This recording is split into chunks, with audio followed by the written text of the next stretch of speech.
Indian companies buy out Indian companies for billions of dollars. That is when I will say Indian startup ecosystem has truly arrived.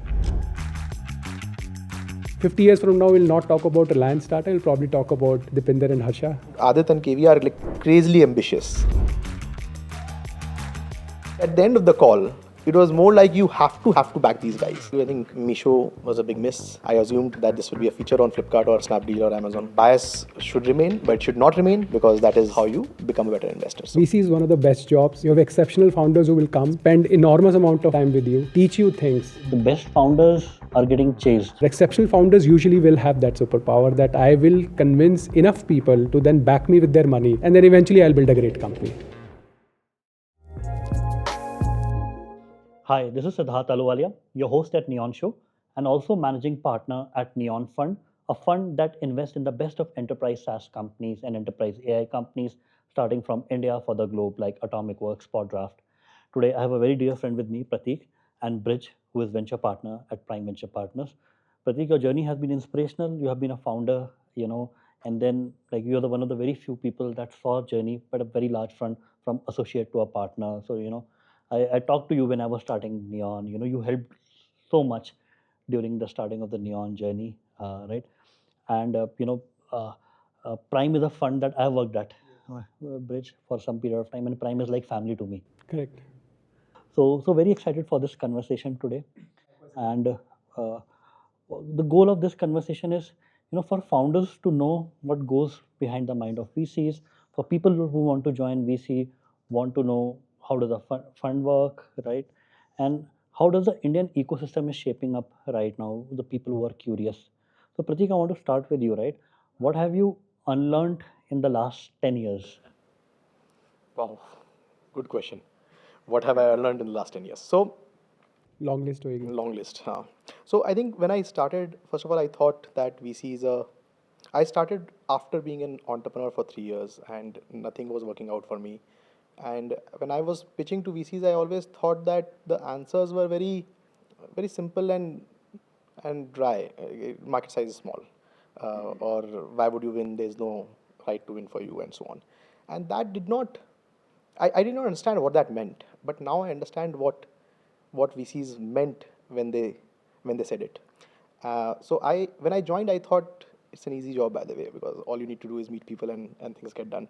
But it's a very, very difficult job. You are working hard every day, meeting lots of entrepreneurs, learning from every entrepreneur, and making sure that every conversation is exciting and insightful, both for you and the entrepreneur. And it's not easy that way, and nothing happens for years. You just meet, and maybe one deal happens in 1 year, two deals happen in 1 year, and then you're working with that company. It's just a very long process, but thankfully I have enjoyed that thoroughly. Like I get energy by meeting smart people. I don't get tired at the end of the day. I'm actually more tired at the beginning of the day and happier at the end of the day because the day is actually very exciting. So I'm happy that I was lucky to be a part of this small community, and Nexus has been a good firm for me. When I joined the firm, they were like Brij was the only non-partner in the firm, and Brij was about to leave then. So I was practically the only non-partner in the firm. So that meant I got to do everything. I got to see everything. I got to learn from everyone, and it was an exciting journey. The biggest learning I would have had in the last 10 years of VC is that I thought that large companies can do a lot, and so this startup will fail, that startup will fail, and that was a stupid mistake that I did for many companies. I think large companies move at their own pace, and that's why entrepreneurial energy is important, and that's why entrepreneurs are able to create what they are able to create. That is perhaps the biggest mistake I did. The second learning was market size matters a lot more than at least as an entrepreneur I gave importance to. You can change everything, but you cannot change market size really. Best entrepreneurs can create the market, but still market size has to be there. There has to be profit pools, and these two are the biggest learnings/mistakes in my 10 years. And of course, I'm still learning, and hopefully I'll not repeat those mistakes in future. And if you can share, right, what have been your biggest successes that you sourced and bagged And what have been some of the failures on the journey that humbled you? Um, so maybe I'll share Rapido's example. So I met Rapido, Arvind, for the first time the week I got offer from Nexus. I had not even joined Nexus, and that he was building the carrier then. Oh, I see. I remember. And I liked him then as well. Then that business model did not seem right, but he evolved into a bike taxi company. That was also, uh, at the end of the day, felt a challenging, debatable idea. baat hai. Why should Ola and Uber not be able to do it? It's very competitive. Every investor is in either Ola or Uber. How would you raise capital in future? But thankfully, we stayed in touch, and the company evolved. And when the traction was there, when some sort of network effects was being proven, when the market had opened up and there was more access to capital in the Indian ecosystem, it felt the right time to invest. But still, at that time, also Rapido was a very counterintuitive bet. Yeah, but I would argue, looking back, I still don't think we could have taken that bet in 2015. That is true. So 2017-18 was still better. better because time. you know, at least Ola, Uber have sort of reached a stage. They reached a stage. Uber CEO There is new transition capital happening. now in the market. So a lot of those things And were bike changing. was a differentiation also, Bike right? was The a other guys don't differentiation. had. So things were changing by Yeah, that's true. 2017-18 time frame. See, this is how you have to wait as a VC to strike at the right time. Strike at the right time. So we were lucky that we could find that at that right time, and it landed right. And you got the meeting with the Rapido founder with Suvir, Yeah. and finally it got done. And what have been the other companies that you would say? Yeah, mistakes, I would argue. I think Meesho was a big miss, and I think the reason was the same. I assumed that this would be a feature on Flipkart or Snapdeal or Amazon, because they have logistics, they have payments, they have supply base, they have user base, they have consumers. What do you need? And of course, it was a stupid mistake looking back. And the companies that you backed but didn't work out, what have been some of them? Maybe I'll take Metro's example. So I think the founders were deep tech founders, and we did not back the company. So Metro was a short mobile video app. We backed the company before TikTok ban happened. Yeah. So we backed a team that would iterate on new content formats and then figure out which vertical would work. And our hypothesis was maybe it will be short mobile video for news, maybe it will be short mobile video for jokes, for like something like that. It will be a verticalized content company with some new innovative format that they will figure out. But the day we invested, TikTok ban happened, and then the world changed, and of course then when everyone is throwing money at the creators and the consumers, then it just became too difficult to handle. Founders still tried, but I think too many things happened in 6 months against the company for the company to be successful. So looking back, maybe it was not the right strategic answer, but it's okay. You do some mistakes. Yeah. And Brij, you have been VC before for 2 years, then you were a founder for almost 10-year period. 10 years, At yes. Magicpin, you created a new category, which was very different from the food delivery category, and you were able to establish Magicpin. Then how did you made the decision to come back into VC? Long story है, मतलब वो 1 घंटा उसमें निकल जाएगा. But I'll give you a snapshot of it. So when I was at Nexus and I met Pratik, at that time I remember telling him कि यार I can't think of doing VC for long term. In my 30s, I need to build a company. There was a strong itch. And Jeff Bezos has this regret minimization framework, and I had read about it. I thought this is perfect principle for life. I need to minimize regret. I need to build a company. And the thing about company building is the moment you start, you just don't know when it will stop. Yeah. Right? So Magicpin was that. And I say that quite often, that it was like building one company 3 times. When initially Anshu and I started, it was all about building a product. Let's get customers. Because we used to think like VCs, your retention curves have to be up and towards the right. Then you realize retention curves don't matter. Finally, you need to make money. You start building business models on top of the retention curves. Then you realize retention curve will drop the moment you put money on top of it. By the time you figured it out, COVID came. Yeah. So you have to make the same company 3 times, which is the reality of a founder's life. Yeah. right? So when this journey was almost at a stage when we were thinking of an IPO, right? And I thought that was a time for me to take a step back, because I am also a kind of a person who enjoys more the 0 to 1, 1 to 10 journey. Yeah. And Magicpin at that time was almost 50 million ARR scale, right? And fingers crossed, we'll likely do an IPO. But at that stage, that was the right time for me to think what else to do. And because the regret was already solved, I built a company for 10 years. So the next best thing was to do a job where I can learn a lot more, right?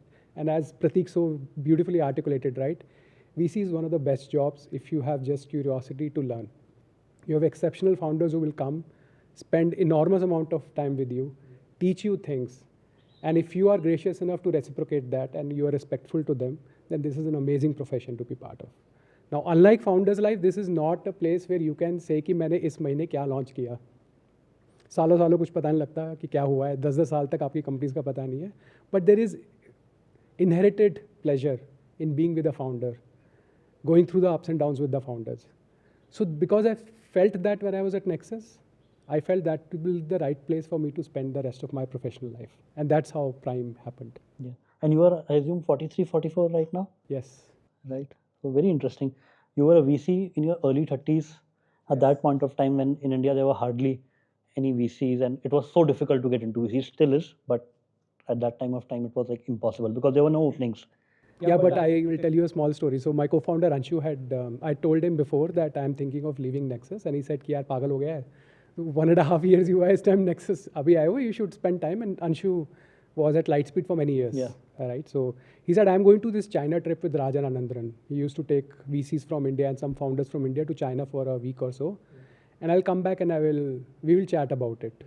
So he comes back and says, yeah, you're right. What am I doing as a VC? We should be starting company together, because if what's happening in China, even a tenth of that happens in India, we should be in the fence, right? And playing the game instead of watching it from the sideline.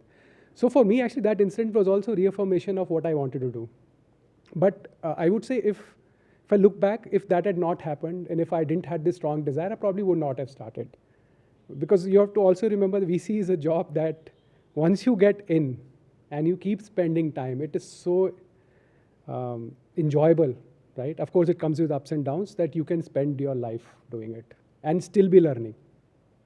So Pratik, what are the things that makes a VC anxious on a day-to-day basis? Yeah, so the different aspects of job, different parts makes you anxious, right? So you know that every meeting you are having, this could be the career creating meeting. Exactly. Or career Both killing ways. or career Both killing ways, meeting exactly. for you. Both ways. I remember like that I was there when I had that meeting with that founder and I said yes, or I was there when I had the meeting with that founder and I said no. And like those memories are completely etched in your mind. So every meeting could be life changing in many ways. And so of course it brings excitement and anxiousness. Second, I would argue when companies are going through tough times, it's easy to argue that no, why you have many companies, how does it matter? But it does not help. You actually are emotional about every company. You lose sleep. Like I've cried in my sleep, and it's painful. So you get anxious and you get emotional about every company as well, and it's hard. Thing is, you can't even do much, right? Except to be with the founder. But it's not like if you're building a company, if you know this product is not working, revenue नहीं आ रहा, चलो कुछ करके बना के next ship करते रहे, 24 घंटे काम करते, रात भर उठे रहेंगे, बना देंगे कुछ. यहाँ तो कुछ हो ही भी नहीं सकता. कुछ नहीं कर सकते. तो perhaps that adds to the anxiety even more. That is second. And third, I think, founders of course know more and understand the business more, but a lot of times you know that the founder is looking at you for that last push, and then you feel responsible for that last decision, that should this line be shut down. Now founder is just looking for some help or someone to say Information. Ki, yes, You're right. and that would mean that 100 people will be fired, and you know that you are responsible, you feel for that, so that creates some anxiety in me. I think these are the three places where it happens. Otherwise, every day is a lot of fun. Brij, what about you? and you are seeing the second innings in the journey. Yeah, I think the biggest thing is to know that you are not in the operating role now, right? And that's very hard for you because you were Yeah, 10 years a that is founder. hard. So, but because I was also at Nexus, so I have some sort of old muscle memory of knowing that that is not my job. Yeah. But it is tough, right? And but it's important to not do it also, because eventually the founder is in the command of the ship, right? And if there are more than one commanders, you will likely end up having an accident. So you need to step away. But that's part of like my transitioning also, to make sure that I'm not stepping into the shoes of the founder. And I'm there more to bounce off ideas, advise, debate, probe and question and improve the thinking of the founder and his decision making, but I'm not the one who is going to operate. So that's definitely one. I mean, there are things that I happily sometimes miss. For example, the point you talked about, right? It's is when you have to let go of people as a founder. It's brutal experience. And we were hit on our face by COVID, right? So we had almost 300, 400 people being let go in a week. And so I had to do that on 4 calls, asking people to go, people who I have hired like 3 months before, saying that, आ जाओ, बहुत बड़ी company बन रही है, बड़ा पैसा आ रहा है, we'll make a life-changing company for all of us. And then you go back to them in 3 months and say, nahi, sorry, apologize for this. It's brutally tough. So I have a lot of respect for founders, because it is probably the toughest thing you can do in life. Just in terms of the shares up and down, everything being linked on just one thing working out. It's just so tough. So those are the things I don't miss, but I can understand when a founder goes through. So thankfully that anxiety is not on me, but a derived anxiety, because if you're backed a founder, you want them to succeed. All your companies, you want them to succeed, but the reality is not all of them will. 3 out of those 10 will actually become successful. Rest will go through the tough phases. And when as VC you are backing, you are making assumptions on TAM. The TAM is not really there, right? It's calculated, or you are taking some hypothesis, right? How often you are wrong on TAM?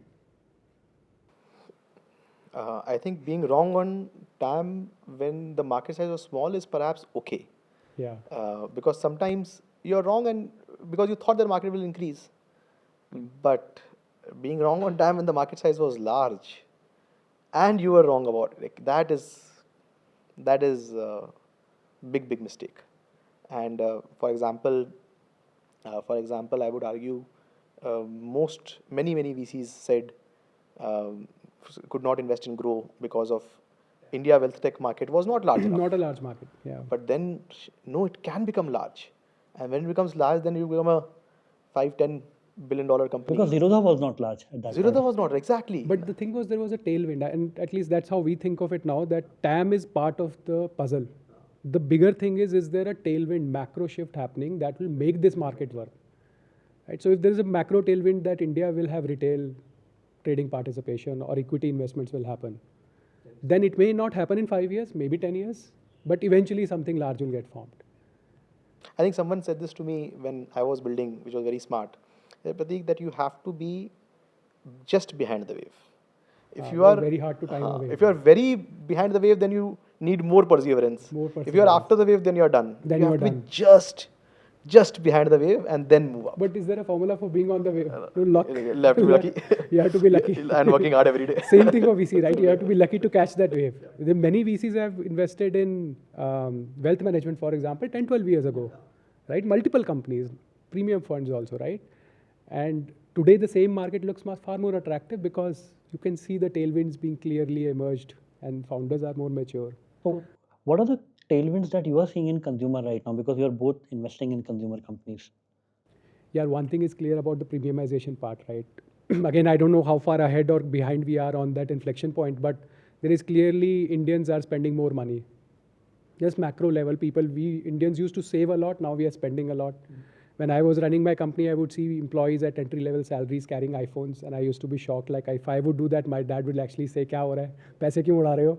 But these kids are, and they are spending on themselves, rightly so, because they want to enjoy life, right? But that is happening as a trait amongst the Indian. So India consuming opportunity is clearly there, right? So that is something that I feel there is a macro tailwind. And with AI, there is a macro tailwind also on small businesses in India.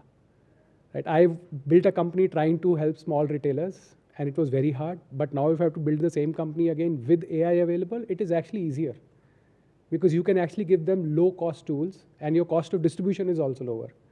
So India businesses built for Indian businesses, small and medium sized businesses, there might be opportunity But in the next there 10 have been years. investments like Khata Book which are yet to take off, right? And have been there for such a long period of time. Again, I think specifically that company, if we talk about that space generally, the tools are useful for the merchants. The problem is merchants have the bigger pain point of demand generation. Yeah. Right. So if you don't generate demand and if you say, I'll give you a tool, it's an operational improvement tool. Most of the Indian businesses are anyways very tightly run. They're not having large manpower that they will need to cut people. One person with two people are running a shop. Usually a single person is running a shop. So even if you give them a tool, if it does not increase the business, the person will not pay for it. So not paying for it is the thing. But there are, if for the same business, now if you think, he does, because of GST, now he has to spend money on tax consultancy. He has to file the returns, right? Now, because of tax compliances, you no longer can do kacha bills. सारे पक्के bill होते हैं अब. So now can you create a solution that is very easy to use? And he might actually pay for it. So there are things that change over a period of time and suddenly change. I think Indian small merchants are now an opportunity where you might suddenly find good companies getting built. If I might add for other waves, one wave that I'm definitely excited about is the customer behavior has changed, customer expectation has changed around speed of delivery for everything. So we are of course big investors in Zepto, Snapit, Slick. I think that is a clear trend that the world has changed around us, and India is a unique market where this is happening because customer expectations are high, and because of density and availability of labor force, it is just possible to do quick commerce in India, right? So that is definitely a tailwind that I would think that investors and entrepreneurs will capture. The second tailwind I would argue is customer behavior has changed around payment. Till few years back, because of lack of ease of payment and because of lack of intent of payment, people were like the content companies, the utility companies were not making as much money. But now suddenly it's so easy to get money from people just because the payment form has changed and because the intent has changed. In fact, I am told that in China, the music apps out there, they were stable for many years and revenues were not growing. But suddenly 1 year, they saw revenue growing very fast. And they could not know why that is happening. And the underlying reason was that WeChat Pay penetration has increased. And because of that, everyone was just willing to pay more. India UPI, similar story. India UPI, similar story. And UPI Autopay may be similar story. Absolutely. And this behavior change happens with platform change and intent change. And maybe this is the inflection point when this will happen in India. And, Correct. And it is exciting. And you are also big in gaming, right? Yes. And I can imagine that lots of people will start paying for gaming in India now. It is just, till a few years back, the largest monetized game from India was $20 million revenue. Largest non-RMG, non-shooting game monetized in India was $20 million revenue. Today Is $65, $70 million revenue. So few companies that became big from India, Zomato, Swiggy, Zepto, right? Especially Zepto became large in the last 4 or 5 years, and it took like Zomato, Swiggy 10 to 15 years to become big. But are you seeing in the last 5, 6 years lack of innovation in consumer tech, or lack of imagination in consumer tech? Like quick commerce is one wave. Let's keep that aside. I would argue inflection point is happening in quick commerce. Inflection point is happening in content. So it is inflection point is happening in gaming. Education, of course, after COVID went through its own cycle. But I would argue in most categories, it is actually happening now. So I would not be negative about it. In fact, when there is no obvious wave, so there was obvious waves of mobile phone penetration till few years back. There was obvious wave of geo penetration. There was obvious wave of payment penetration. So new companies were getting created. But Now there is no obvious wave, but that is okay. That does not mean new companies will not get created. In fact, I can bet that when those questions are being asked, that is the time when best companies are under the way, and maybe 5 years from now we'll look at this period as the best time to create interesting companies. We are not talking about consumer cross AI right now because there's nothing obvious right now. But 5 years from now, maybe that is what is happening right now outside this room, and all we had to do was be on top of that wave right away. And also the last 10 years were all about building, and I'm talking about consumer, building the infrastructure part. Yeah. Right? And those companies are more obvious to think, like delivery for logistics or Amazon, Flipkart, Meesho, for example, or Zomato, Swiggy. But they were building the first principal companies of, let me enable transactions for customers by using internet. Now that foundation is built, there'll be more innovative models like content, for example. I remember 10 years back, if a content company would have come when I was at Nexus, we would have not even had a 5-minute discussion. But today it is actually possible because the first level foundation has been built. But these business models are not very obvious. So it's not like what has happened in US and China, you can copy paste. This will be more for India companies that will get built out. But I'm with Pratik, 5 years from now, you'll find, if you were to do this podcast again, we'll say, oh wow, this was an interesting company that today we can't talk about. And I would argue as a consumer VC, you are betting on behavior changes. Looking back, I can bet 5 years back, if we are chatting about Zepto as well, you'd say, hey, most people would have dismissed it. Why would we need 10-minute grocery delivery? Grocery to When you backed Zepto, it was not a 10-minute delivery. Well, it became 10-minute delivery very soon. So that was, see the question, the point is, even then, would you say that there was need of another new grocery company? The reality is no. But by that time, a lot of money had gone into Big Basket. Big Basket, and a lot of companies have, Grofers was there. So a lot of experiments had already happened. But that is the beautiful part about consumers, that behavior changes happen faster than you imagine. In fact, one hypothesis I have, which might be counterintuitive today, is that all the commerce companies have been built for people of our age. But people 15 years younger to us, 20 years younger to us, don't think like we do. They need something different. Maybe they need newer products. They need edgier products. They need products that help them tell their stories better. They are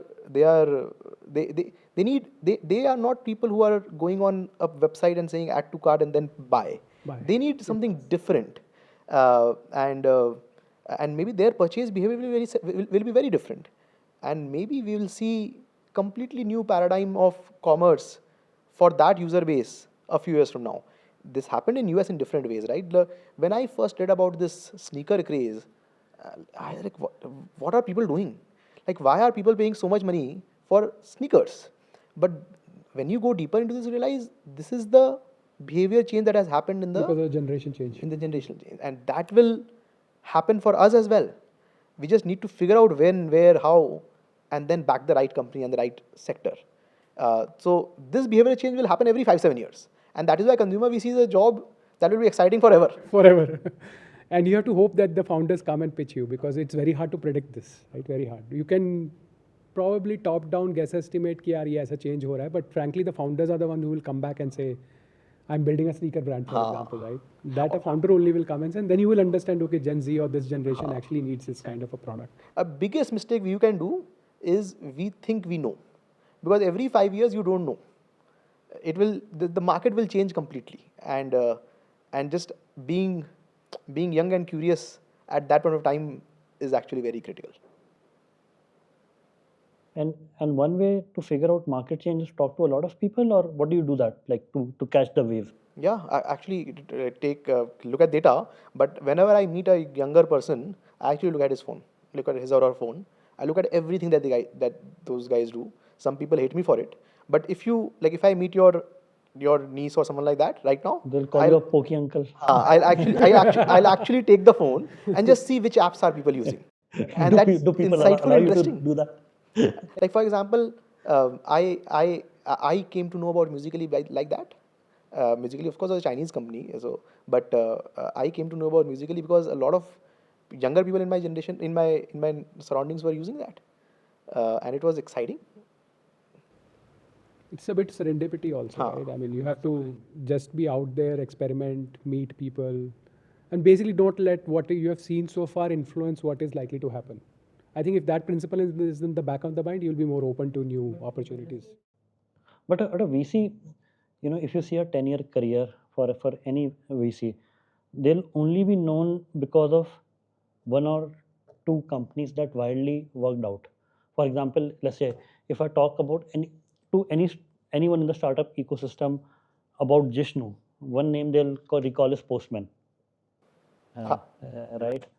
Let's say, or if I talk about Sanjay from Prime, right, they'll recall names like Reco, Happy, right? So nobody counts your failure. It's only you are yourself judging. Or maybe I don't know how does the firm work. Like Neon, we have built it like a startup only, right? So right now, and we are very early. We have 6-7-year-old, 60 companies. So time will tell. But you can tell me because you both have that. How does the internal judging within a firm works based on your failure or based on your success? Look, the success failure just takes too long, especially success, right? But what about failure then? Failures are many a times very quickly apparent. Like within 2-3 years, you will know with reasonable confidence, and not so high confidence, that this is unlikely to be the blockbuster return company in your portfolio. That doesn't mean it is a bad company or doesn't mean it will not create any returns for the fund, but it's unlikely to be, let's say, a Meesho or a Zepto, right? So you know that is not going to happen. So failures are easy, relatively easier to discover. Successes are the ones that are hard, because successes can also come from company that in the first 3 years you have in your mind assumed will not be a great outcome. I saw it in my founder journey, but I am pretty sure if you look at any VC's portfolio, there will be companies which are today unicorns or celebrated, but at some point of time, people would have said this company is not going to work out, it is going through a tough time. Yeah. So I think it is important as a VC and as a fund to remain circumspect about your ability to know what is likely to be good in future, and just focus on the craft. The craft is actually saying what decision I made, why did I made, and what did I learn from it. And as a result, can I make the decision better next time? In fact, when I was re-entering VC, Bejul, who's also on our board, I asked him that what would be your one advice? Actually, I asked him 2 advices, but one of the things he said was that companies becoming successful or non-successful will be too late, something which I was just talking about, right? But how you took the decision, and were you able to, at least in your investment memo, the document that you write, were you at least able to articulate why this company will not be succeeding? So that at least in your best of the abilities, you have articulated the failure modes. Because at least that is your bare minimum job. Now if you discover a new failure, let's say in future, it's a learning for you. Yeah. And if you discover multiple failures, it's a learning for you because you didn't do proper diligence on the market and the founder. But if you keep doing it in all your memos, over 10-year period, you will realize your decision making has improved. And it is a multi-decade game. I think even 10 years is not enough to say that I've done well as a VC. So 100% agree with you, and I would just articulate it slightly differently, that cost of omission in VC is very high. Cost of commission is low. So some companies failing, of course, teaches you, but some companies you missed that became large, perhaps teach you more. And around every mistake you do, both missing good companies or investing in companies that did not work out, like you mentioned, it is about learning the craft every day and improving every day. And good firms have processes to ensure that people are learning, people are being not penalized for few early failures, because it takes time to get successful anyways. And if you had one success, it could have been luck.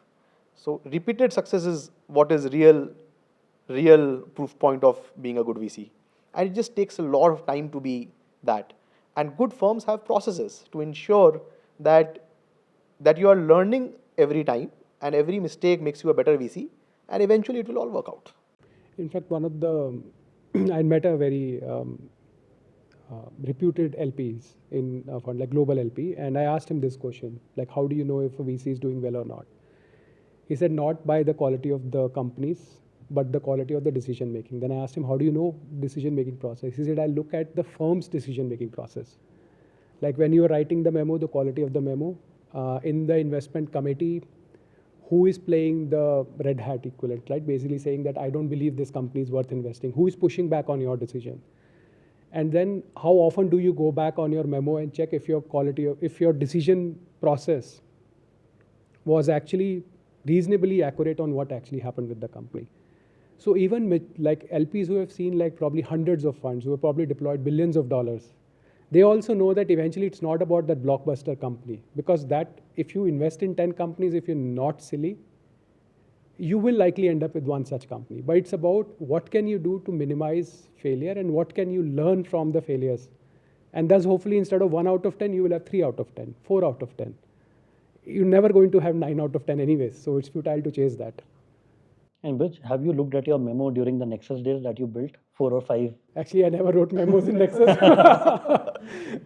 But I remember the two page document on delivery, right? And I remember there was only one thing that Suvir and the Rain we pushed clearly, that if this company has to be successful, e-commerce has to be successful. Very simple thesis. If e-commerce becomes large in India, because e-commerce supply chain is new and existing vendors like Blue Dart or Safe Express do not serve parcel with COD, or they do not have boxes as a part of their supply chain, a company will get formed, no brainer. So do we believe e-commerce will become large or not? We had ShopClues, we had Snapdeal and larger investments, so no brainer. And so the rest all was about what price are we investing it, what ownership, but it was a very simple decision making, and that's the only reason why the company became large. I'm not discounting the founder's effort because it's a brutally tough business. But finally, that was the simplest memo, in fact, I remember. Now, actually, at least I make an effort to write multiple pages. But yeah. And how do your memos look like now? Very different, very different. If I send it to Pratik, he'll say, "Bahut zyada kaam kar rahe ho." Very different. Now you have to write, because the way at least Prime works is we have, we invest as a fund. We don't invest as individuals, right? So it's not like I'm leading the deal, so I have a pod and I have allocation and I will invest in this company. Prime is a $120 million fund, so as a partnership we'll invest. So founders will meet all the partners. And as one of the partners, my job is to actually explain to the rest of the partner and get their buy-in on why I believe this company will be successful. So that forces you to write, articulate, debate, sometimes very intense debates, right? But you have to debate it out for yourself and for the rest of the partnership to finally build conviction this is worth backing. Because once we back, we are not investing in a lot of companies, 15 companies out of that fund, right? So at least when we are getting in, we want to feel happy with our decision-making process and feel good about the fact that we are backing the right team, and rest we'll see. Interestingly, our process is similar but different in the sense that hardly any good deal has happened where there was complete consensus. So, because outlier outcomes will only come when there is no consensus. So one person has to truly strongly believe in it, and then of course debate, fight it out, get other people's feedback. But it has to be one or two people liking it much more and others actually not liking it a lot, where the best outcomes have come.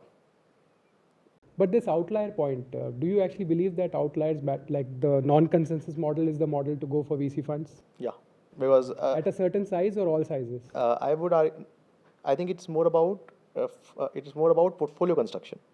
So if your portfolio construction is about getting, if you want to have a portfolio construction where you want very large outcomes and like truly category creating companies, truly amongst the largest companies in the country, then it has to be no consensus based. I would say there is also an element of fund size, right? So let's say a fund like us, $120 million.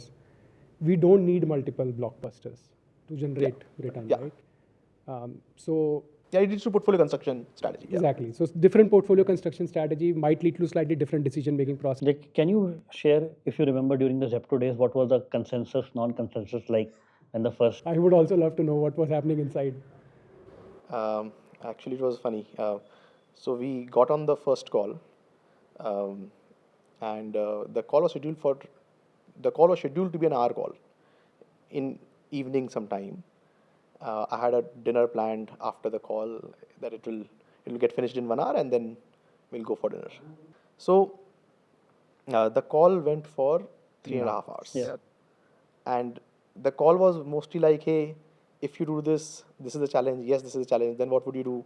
Well, I would do this. But hey, this is the challenge. Yes, then what would you do? You would do this. The call was more around that the mindset is mind-blowingly iterative. And the Adit and KV are like crazily ambitious. And the sector is very large. But at the end of the call, it was more like you have to back these guys. And by the way, no call can run for 3.5 hours if it is not exciting enough. Yeah. The call was supremely exciting. I would argue after the call, the end state was this can happen, or this can happen. And we'll figure out what will How be the will we path. get there? How will we get And there? this was a IC call or? This was the first call, like just the three of us. So and that meant that something exciting is there. And again, this is less. You can build all the thesis of I think this will happen in groceries. I think this will happen in new retail. But it all is about the founder. And now it's of course obvious. But when you talk to Adit and KV, you know that they are once in a generation entrepreneurs and Yeah, they I are think with special. some founders you just don't, you Yeah. just know, Yeah. right? And then you have to suspend disbelief. Yeah. That if the market is large, Yeah. we'll figure it out. The other approaches, right? We talked about TAM, target addressable market, market size, wave, timing. But interesting point Pratik, you recently brought about is uh, about the founders, right? And 3.5 hour discussion with Zepto founders. How often do you see that? That hey, whatever this team is building, we are going to back it. And for you, same for you. Not that often, but it happens. So as I was saying, right, if that happens, it's a strong instinctive call. That at that stage you have to just say the founder is someone special and he will figure it out. But I have not at least come across many instances of this, but it happens. And I think if it is happening, you should probably strike while the iron is hot. I would argue it happens a lot. And I would articulate this way that sometimes very good founders, when they are operating in bad spaces, that bias comes in. That why is this founder operating in this space? And that is why the judgment on the founder becomes mixed. Yeah. But the reality is, almost surely, whenever we should have backed a company, whatever the category, the founder bar should have met. So every founder would have backed. At least our thinking is that whatever he would have done, we should have backed it. But would you discount the TAM or the market issue because the founder is exceptional? So There would be some situations, right, where you will say, okay, fine, like Zepto example, grocery is a large market. So large market, but yeah. highly competitive. A lot of people have lost money. and that is why small TAM is a signal to judge the founder better. Why are you picking a B market Why are if you you picking are a B market? A founder, right? Fair enough.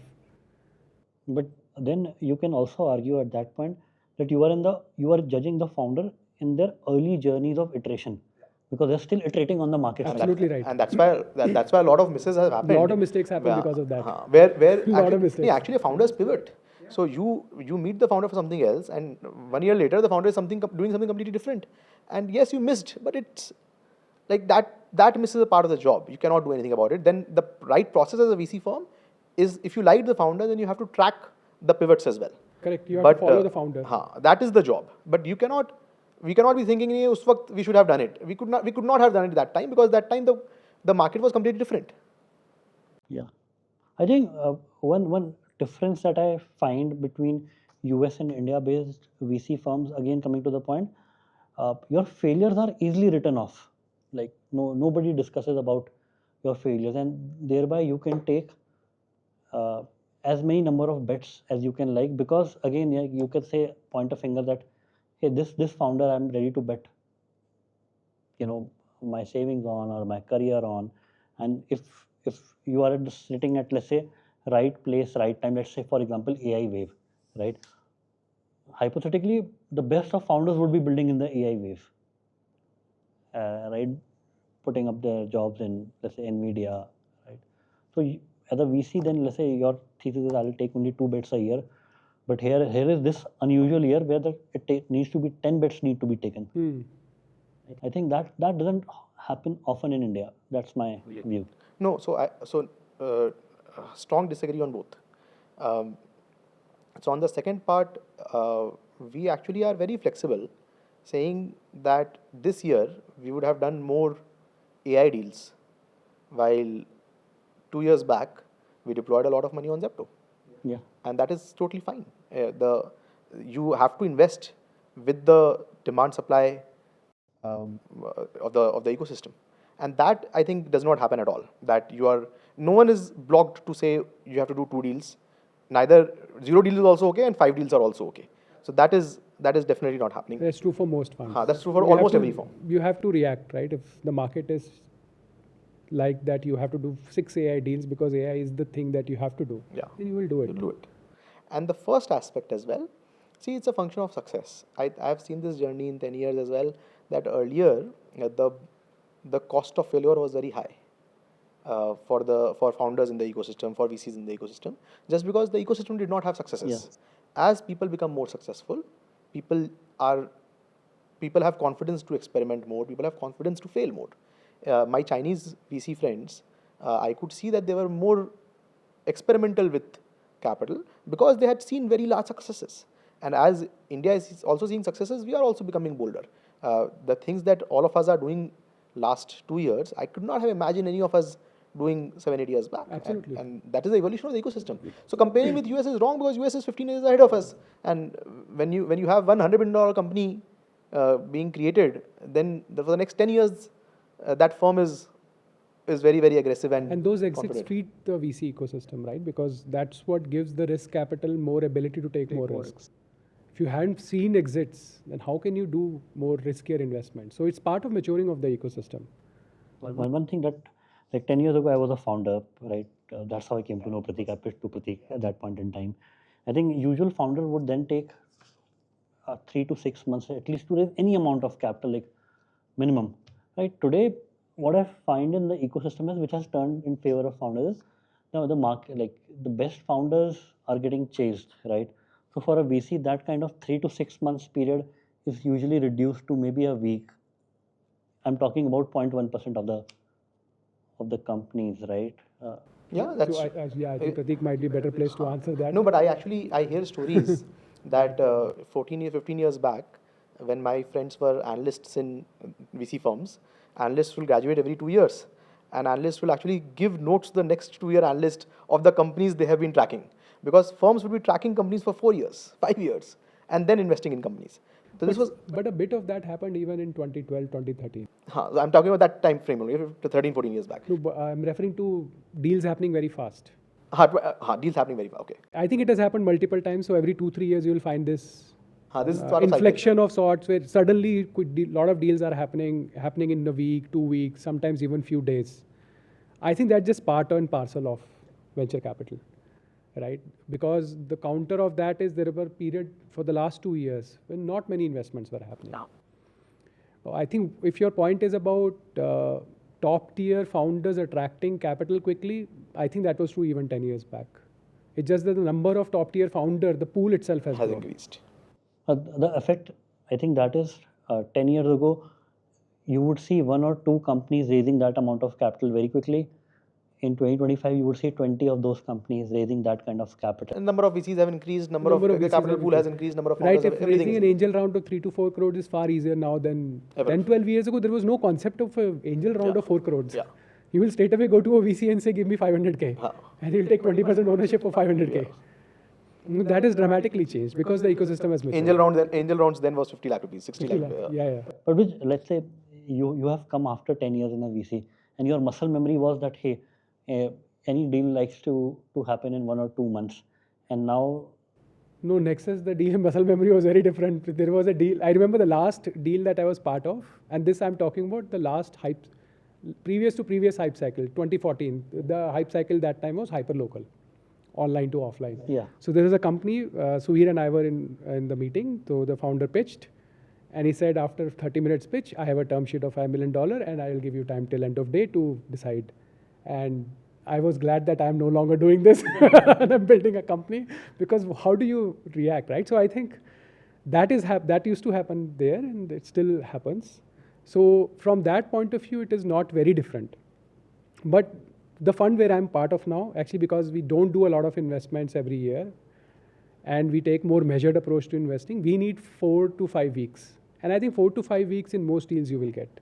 Unless you change what we internally call trophy founders, right? There, the deals will go in like 4 days, 5 days, 6 days. But that we don't compete in. We believe there are enough founders outside where we will get 4 to 5 weeks. Well, they will also get 4 to 5 weeks to judge us as a fund. And I, at least having seen both sides, believe that you need to be cautious of who you are getting on your cap table, especially a professional fund. Because that guy, you like it or not, you are going to spend 10 years of your life. Yeah. Actually, I would argue in many cases, I have made up my mind to invest in first meeting, but I don't think any deal happens in first meeting. Never, very rarely. So deal happens in good deals. Real deals only happen after continuous engagement, because that's when the founder also knows you. Internally. That's the only time. Founder will also ask you a lot of questions. Otherwise, it's a FOMO investment, and I don't think that ever happens. The counter to that is in a founders now founders have become more structured, right? So for example, they are running a fundraise process, so they'll open a fundraise process on, let's say, day 0, and they want to conclude it on day 30 or day 45 maximum. Or some founders I have seen run a fundraise process for 2 weeks and they are able to do it within 2 weeks. So to that, right, how are you building that muscle? I should have been in touch with the founder before he was starting the fundraise process, and he should have been engaged, and he should have known me well enough anyways. And of course, he will share numbers and he will run the process only when he's starting, and that's completely fine, and I would respect that. But the relationship and some level of understanding of each other should have happened before he started the formal fundraise process. But that is what PVCs do most of the time, right? So, karenge kya matlab? We have to try and meet the founders before they are fundraising, so that you at least have some relationship pattern to judge on. It's very difficult. It will only be a FOMO investment if you are writing a check in 1 week of meeting a guy. It's a FOMO investment, which I think is best avoided. And it's not just for us, right? The founder also gets to know you better. The founder also gets to hear your stories, understand what you did in that situation. So it's good for the founder as well. For some people you like, you should engage more. In fact, the advice I give to founders is you should meet everyone once and then select some people you don't want to meet and avoid them and meet other people as well. So you should have your pipeline of 4 or 5 people you like before you start the formal fundraise process. That way you are actually getting the chance to pick the right partner for you.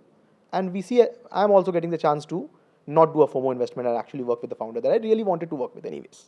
Yes, but you were describing post-YC, the companies that are part of the YC batch, right? There's a time to respond because now you're competing with a global pool. But you have to be engaged with the company before their YC, before their YC, after their acceptance, before the demo day, and then translate. Yeah. So if I have to say that 10 years ago when you joined and now, like the amount of you are rewarded as a VC, how early you can engage with the founder, is that true?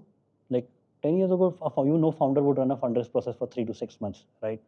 So you have long enough time to build a conviction. But now, as we are speaking, right, you have to engage much before the fundraise process is officially started. I think this anyways happens. It's not as difficult as you think it is, because founders are also incentivized to do it. It's actually very mutual. Best founders will anyways engage with you. A lot of times the founders are even engaging with you before they're even thinking of quitting. Yeah. Right? And then once they're quitting, they're bouncing off ideas with you. Yeah. Right? So that is part of the journey, I think, because the founder side, as Pratik said, is also matured a lot. It's raising the first check is not a process, actually, I would say. It's become more organic now. Okay. Actually, 50% of the founders that I have invested in perhaps have been talking before they quit. Okay. And then you are brainstorming on different ideas. You are actually giving feedback on problem statements. Sometimes the founder comes back to you and says, no, you were wrong, which is also good. But then the founder also practically made sure that I am learning with him. Otherwise, when he would have pitched directly, I would have had a point of view on the category, and then maybe I would not have invested. But because we could engage at a time when it was not transactional, it actually landed better. Right. My next, the things that I want to discuss is India right now, right? India has given exits, companies have gone public, right? The promise of a very large company, let's say a $10 billion company, we have 7 decacorns in India right now. So do you see that changing rapidly over the next few years, because the fund sizes have increased in India, right? And for a fund, for example, a 600, 700 million fund, a unicorn is not the great outcome. A decacorn makes the great outcome. But have the ecosystem matured to give you regular decacorn outcomes? I know, Brij, you have a different point of view. I'll let Pratik go first Yeah. because of the question is more from his perspective. Yeah, I actually think that markets are becoming more real now, and markets are expanding. And I would argue, I would be surprised if in the next 10 years we don't have 40, 50 more decacorns being created. That's a large number. Like It's a today large we are number. sitting at 7. Yeah, it will happen, and maybe not 10 years, maybe 15 years, but it will happen. And so it's actually a great time to be an investor in India. So I would not be as worried about it. We believe that the best play to play the VC business is to have the right size fund, right? Because at the core of a VC, our first job is to be money managers, which is that we take money from someone and our obligation is to return multiple of that in 10 to 12 years. So if you are playing that game, you have to design the game such that your odds of returning 5 to 6x net fund is high. What we are fundamentally looking for is this a great company that will get built out? And is there a way in which we will also make money when the company becomes successful? And I personally specifically look for, is this a founder I can spend 10 years with through good and bad times? As much as I can judge, I'll want to judge that. Because that's the part that at least will not give me sleepless night, because there are a lot of ways there'll be anxiety in this job. What are some things that your internal team discussions that you say that I don't know about it? A lot of things. Like AI today, I don't know enough about it. Consumer trends, I think, honestly, every time we meet a consumer company, we just start by saying we don't know. No. Right? So not knowing is actually, I would say, prerequisite of even attempting to being a VC. Forget about being successful or not. You have to start by saying, I just don't know, but I'm willing to listen to this founder and to my rest of my teammates and then convince myself logically that they might be right. I think a better question is, what do you know? And based on that, how are you following the decision-making process? So, Yeah. What about you, Pratik? yeah, like Brij mentioned, most things I don't think you hold all your opinions are loosely held because you are willing to change them very easily. And like I mentioned, like I would have a point of view on every sector, but then when the founder challenges me, I'm very easily willing to change that, because that's when the best companies are getting created. If I knew the answer for any of those questions, then I should have been building that in that sector. I'm not building that sector because I'm willing to learn from the founder, and the best founders will eventually give me an answer on how I should be thinking about that category. And by the way, founders also, exceptional founders have this trait on the other side, right? Which is that you sort of have to have the beginner's mind saying, I don't know many part of company building. And no founder, when they start, know every part of company building. Even second-time founders. Even second-time founders. Even building companies across stages is different. From 0 to 1, 1 to 10, 10 to 100, taking the company to public, and after running the company after it becoming public. They're all different skills. So you just have to assume you don't know, and you will figure out the right team and structure to get to that answer. And I think when Pratik is referring to, that's a good way to judge the founder also, right? By the way, some of the recent investments I have done, I had a negative point of view in the sector. I met a few companies and I said, this sector does not make sense for me, and very happy to pass on the sector. But then you meet one founder and then you say, shit, I was looking at it wrongly. Well, it happened with my first investment. So the guy I met in biotech, I passed him. I said, "Look, sorry, ये मेरे समझ में नहीं आएगा." This is at Prime? At Prime. मेरे को समझ में नहीं आएगा ये. He said कि यार समझ में आ जाएगा, 6 हफ्ते दे दो एक बार आप. And then I actually spent 6 weeks and I realized, holy shit, this is actually making sense. It's just that I was coming with a preconceived notion, and to the credit of the founder said, you should take your time because I'm also not in a rush. I want you to study. ये सारा material है, PhD papers है, 5 लोग हैं, इनसे बात करो. And then you logically deduce and realize it is correct. And so only thing I want to remember is that you have to discard your preconceived notions. And that's your best bet of finding a good company. Yeah, Otherwise, like for example, when we were doing Slick, before that it was so obvious for me that it's a difficult space, and there are so many questions, and uh, and anyone I would meet, I would say, I don't know why people are excited about this category. It does not. There are these are the questions in this category, and then when you meet the founder, you're like, holy shit, you have to invest, and that happens. Similarly, when we did Liquid Nitro, the category is really gaming live ops, and there are so many questions in the category. And when you meet the founder and the founder shows you the category, you're like, this is it. You have to invest. So all the preconceived notions you have, it's very easily dismissed when that happens. and when that happens, like that is a sign of a good founder, actually, in my view. Like you being able to have that debate in a very civil manner over a period of time, being patient enough to answer your questions, acknowledging that the person is actually not as aware of what you are seeing in the market, right? That's the superpower of a founder. Exceptional founders usually will have that superpower, that I will convince enough people to then back me with their money. And then I will actually convince enough employees to join me, even though I don't have the money.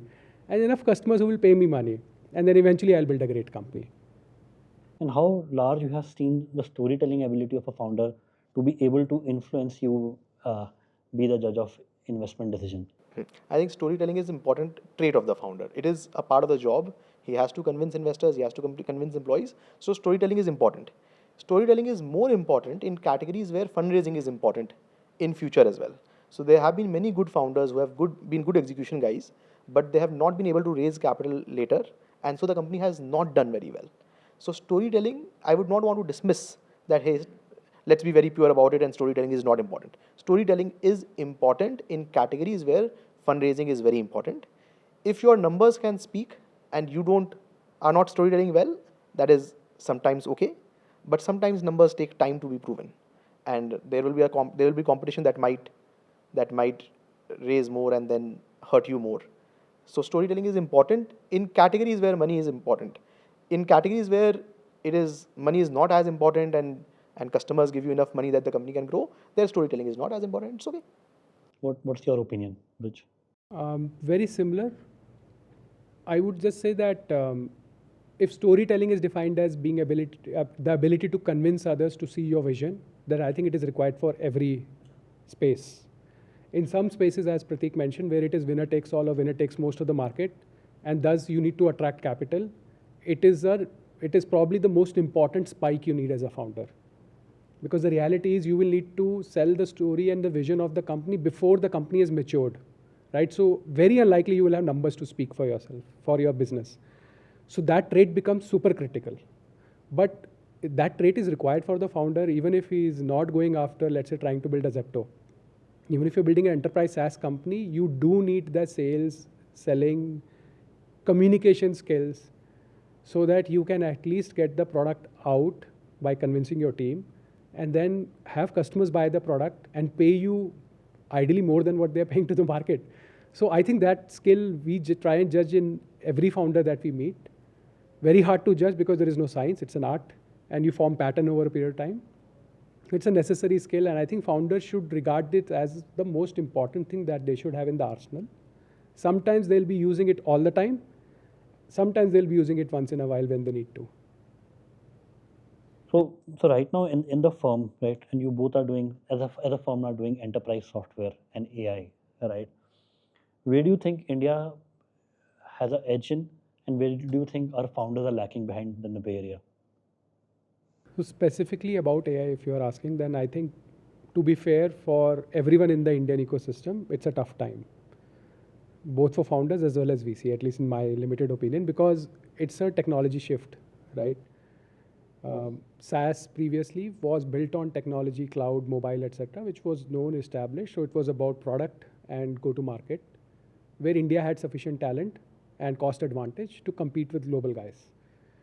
Today, because the technology shift is happening, it is about core foundational stuff and also core insights around what applications you can build on it. It's a very tough time to be. But it is also the time where you will find incredible companies, because due to AI, your cost of building a company is lower, and the market is global.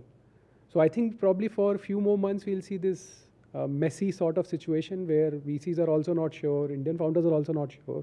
But a year from now, you'll suddenly find a wave of companies because, as Pratik said, finally Indians are very hungry, right? And raw hunger, the Indian techies cannot be competed with. And I hope it remains like that. In a year, you will suddenly find a lot of high quality AI companies coming out of the country. But today it feels very foggy. I would add that on Silicon Valley had, like, a lot of people left Silicon Valley last 4 5 years, and Went to the other parts other of the parts US. of the world, other parts of the world as well. But AI actually has gotten them back All they are coming back. because Indian VCs are also going back. but now because Silicon Valley has actually become the center of AI innovation again. Yeah. And that is actually so it is not India problem. It is actually it is just the greatness of Silicon Valley in some ways, that so much innovation is happening in AI, and there is local talent network effects and that is why it perhaps works for now in Silicon Valley. Over time, it will get dispersed, and over time we'll see a lot of high quality Indian companies as well. But that would require 1 or 2 role models, and once a couple of people become successful, then we'll see local networks also being created. So saying the next 1 year is a little messy middle for the Indians working in AI in India. Yeah, and I think most of them are anyways also going now to the Silicon Valley. Right? If you have to build a company in AI, it's very difficult to build out of India because you're constantly not sure if you are in the local maxima or the global maxima. Oh. Right? Are you at the cutting edge of tech understanding, implementation? So you have to be in US. Our advice to founders, by the way, who are operating in that India-US corridor and selling to US enterprises, is good to start from India, good to build in India to begin with, but one founder has to move to US. Same. One founder is mandatorily. And I'm hearing some funds are saying both founders have to be in US. Okay. That is also starting to happen. But then let's say if Indian VCs want to invest in the best of AI talent, right? Uh, how do they get access? Because let's say Indian founders who can already spot that, they'll move to Bay Area much sooner than expected to be. Like we're talking about 0.1% or top 1% of the founders. And because they sit in the center where the gravity is, they should be able to raise from the best of VCs sitting there. Yeah, I think you're right, and that is why it's our job to be finding these founders before it's visible that they are successful, and before it's visible that They are moving. they are on to it. And by the way, this was true. This was Even true. with SaaS. This Yeah, was true even even true with earlier. 10 years back, 15 years back with SaaS. That's right. The best founders which we invested in would eventually go to US, and the follow-on rounds would happen in the US market. But we were the Postman, for example, Postman, got yeah. incubated out of your office. And a lot of them we could identify before they were in US, and then those founders went to the US, and you would argue there was some role to play because of the India US team that we have that it was easier for them to transition from India office to US office and then expand in the US. So it was just, I think it will happen in AI as well, and that is okay. In fact, many companies that we have invested in US, where there was limited India angle, there as well, just helping them build the India team, helping them get India distribution for a lot of companies that need to sell to Indian enterprises, setting up that motion, that has also worked well for us. So that India-US pipe will continue, and this is the way it will happen. That guy starts in India, you help him move to US. Guy starts in US, you help him build stuff in India as well. Job of the VCs is to catch them before and be in the consideration set in some ways, right? That if they're thinking of capital raise, they do reach out to you. But again, right, we were discussing about ambition. Like for example, recent deals like Windsurf getting bought by Google for 2.4 billion, Wiz getting bought for 32 billion by Google, right, and bunch of other acquisitions, other companies getting created. Do you think India is playing enough role in that? Like, are we seeing Indian companies being evaluated for getting bought out by billions of dollars, or Indians who are creating companies like Anthropic? Because one can argue, right? Even for Windsurf, the founder Varun Mohan, he's a second generation American. His parents migrated. Look, I would say, if I, as a believer in India story, I would be more excited to know when will Indian companies buy out Indian companies for billions of dollars. I don't think that's happening. It will happen. But I am more keen and excited about that prospect versus second, third generation in Indians in US starting companies and be bought by US companies. So the Indian economy and the ecosystem has to mature for that. But I genuinely believe it will happen. Like you have companies like Zepto, Swiggy that are public. So many more companies that are going public. They will have liquid stock to offer, right? And once that liquid stock is available as a prospect, you will have companies willing to take and investors willing to take crazier investments, riskier investments. They'll be bought out because there is a backup in some ways that the company will not completely blow up. It will find a safe home. I think that's the only part in the Indian VC ecosystem or the startup ecosystem that is missing today. So I'm more excited and hopeful that that will happen in India and you will find Indian company bought by another large Indian company for billions of dollars. That is when I will say Indian startup ecosystem has truly arrived. Yeah, because till now the wave has been like the larger groups like Reliance, Tata. Yeah. They have been the M&A prospects, and that has not resulted in the biggest of the outcomes till It has now. not. It has like not. the Walmart, Flipkart Yeah. was once in 10-year deal. Correct. Yes. Right? And still nothing has happened like that again. But hopefully 2-3 of this should happen in the next 10 years. And I'm guessing that one of the Indian companies that are going public or have gone public would be the ones leading the charge. Because there is definitely, it's a natural side product of large tech-enabled companies getting created because you have distribution. And you have, most of these companies now have very solid business models. They have access to cash. I think this is just evolution of the ecosystem, nothing else. Like it is like you and I don't have to do anything about it. It will just happen. It happened in China as well, right? Once Alibaba, Tencent, and Baidu became large companies, they had enough cash, enough valuation, and enough distribution that they could acquire companies and create value out of thin air. This will happen in India as well eventually. Yeah, I believe so because I can think Zomato could become $100 billion company not very far away. Absolutely possible. In the future. And if India has to mimic some part of what happened in consumer across China and the US. Yeah, and you would assume Dipinder or Harsha from Swiggy would be looking at what is next happening in consumer, and it will be very tough for them to create it in-house, right? Because as we were just talking about, consumer waves are so hard to predict, and they will be looking at buying companies. And these companies are not, willing to be classified into consumer. For example, Zomato has a SaaS solution also, which they're very ambitious. Both these companies that we took example, the founders are super ambitious and they are long-term thinkers. So it's a matter of time when they will create potentially, I think 50 years from now, we'll not talk about Reliance Tata, we'll probably talk about Dipinder and Harsha. I hope that happens, but they would be the next role model. Yeah, probably India at some point of time will see the India top 10 companies by public market cap. Zomato and Swiggy enter into that. And more VC-backed companies, hopefully. More VC-backed companies. I think all 10 of them should be VC-backed companies and not the legacy companies. Yeah, exactly what happened in the US. Yeah. Exactly. Yeah. But it's been an amazing conversation, right? Debating with you, disagreeing with you, and still coming to a to a point of view that and you both are extremely bullish right now that hey, the next many years, India will continue producing large outcomes, decacorns, public companies, right?